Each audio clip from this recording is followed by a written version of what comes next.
Dr. Miller, let's start by you first just introducing yourself, your role, and just SDC. Okay, so good afternoon. I'm Dr. Emma Miller. I am been with South Texas College for approximately a little over 4 years now.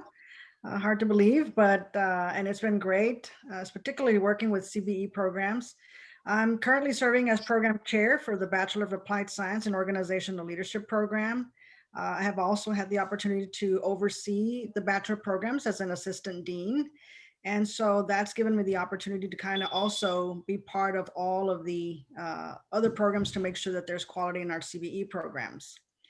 So we have actually we have 4 bachelor programs that are currently CBE.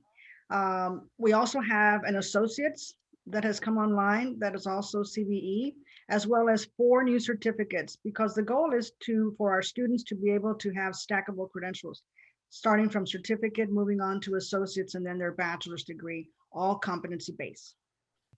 So we have the very first one was actually the Bachelor's of Applied Science in Organizational Leadership. The other 3 bachelor programs are actually Bachelors of Applied Technology, and those in the areas of technology management, medical and health services, and computer and information technologies. The associate's degree is actually in child development and early childhood. The 4 certificates are an accounting clerk, public services assistant, information and network systems, and also computer application specialists. Well, in reality, the very first one was the organizational leadership program, and that was because it was in conjunction with Texas A&M Commerce.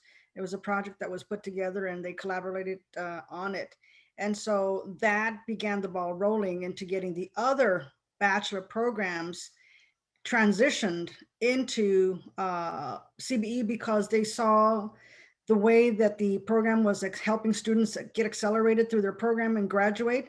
This is the reason why we transitioned the other programs. So that is the reasoning behind the bachelor programs.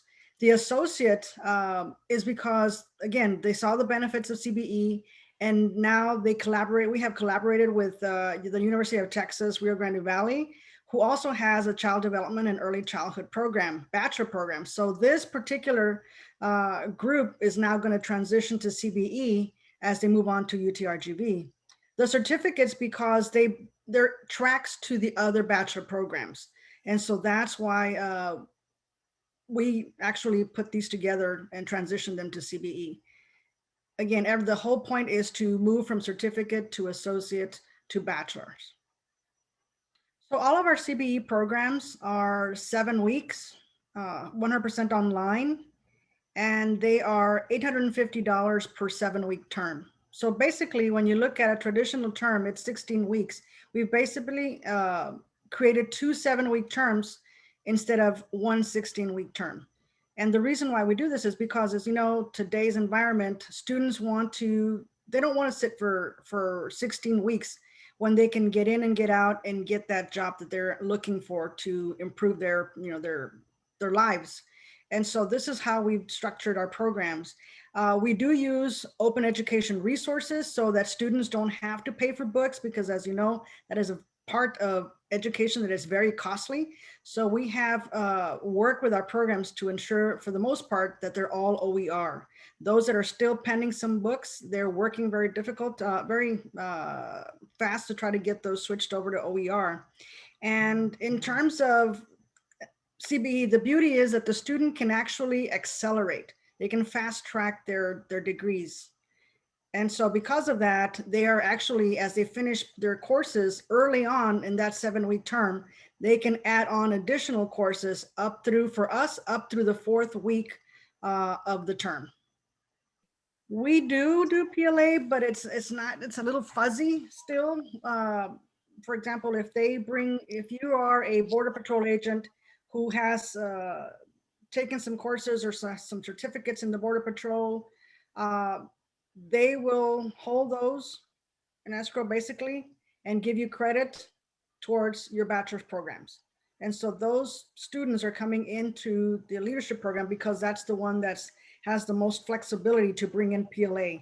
The other piece in terms of PLA is not necessarily that you're going to test out But because of the background or your work experience that you bring into the courses, this is what allows you to fast track through CBE and really showcase what you have learned in your place of work and all the different professional developments that you have taken that allow you to fast track to the degrees.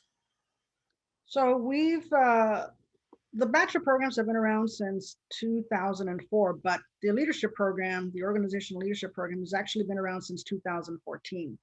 And it has, as of right now, it's still the largest of all the programs due to the flexibility of all the different disciplines that can come into the leadership program. We currently have about 654 students that are part of the leadership program. All the other programs, especially the medical and health services due to COVID, has really increased in enrollment. So now we're starting to see the little neck and neck coming into the leadership and the medical and health services. But um, overall, all the programs are growing.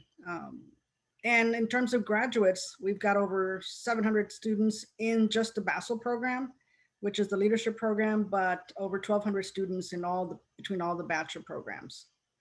So yes, we have seen that our CBE courses are actually have a much higher retention and graduation than your traditional. And we really think that this is due to the academic coach.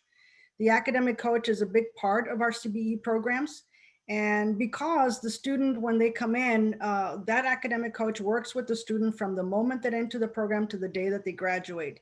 They are their one-stop shop for everything. So if there's anything going on or the student's experiencing something, whether it's personal or with their education, their academics, the coach is there to help them. As well as the faculty member. If the faculty member is unable to reach the students, then the intervention of the academic coach becomes critical to make sure that that student is successful. So yes, we have actually seen a much higher retention and persistence for our CBE students. Yes, as a matter of fact, we are offering, developing other CBE programs, primarily in the technical areas, because as COVID was happening, the different technical programs were bringing in students a little bit at a time and getting them through the different courses during the term. And so without knowing, they were already starting to do CBE. And so once the dean and the chairs had the opportunity to learn what CBE is and how it functions, they were very excited to be able to transition some of the programs. So currently they're working on automotive and welding and a few other programs in the technical area. But as you know, with SAC-COC and the new wording, the new language, we might have to wait a little while until all those proposals get passed. And so it might not be offered this fall, but it might be in the spring, depending on SACs. So I think the strengths of the program are the fact that students can really leverage what experience they bring into the classroom. So you don't just have a faculty member who's teaching and passing information to you, but the person that's been out in the field actually can put together the content of what they're learning plus their experience and bring it together. And so that allows them to move faster through the program and really master those competencies in those programs. Plus the student gets to fast track and finish much faster. So that's going to result in less debt, student debt, which is really important these days. And so I think those are some of the strengths, along with the academic coach who helps them through the program.